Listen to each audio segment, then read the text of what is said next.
ఈ ఉదయకాలమందు అయ్యా, గుండె చెదరిన వారిని, ధైర్యము కోల్పోయిన వారిని పరిశుద్ధాత్మ దేవుడు సత్యము.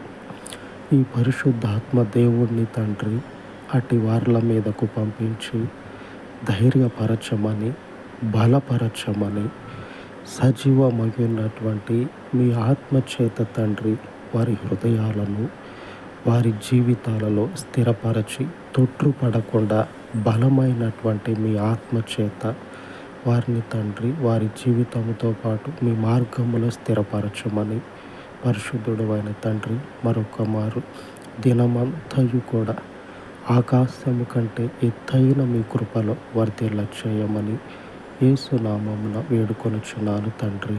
ఆమేన్, ఆమేన్. పరిశుద్ధుని కృప ఆయన వారికి తోడయుండును గాక. ఆమేన్, ఆమేన్.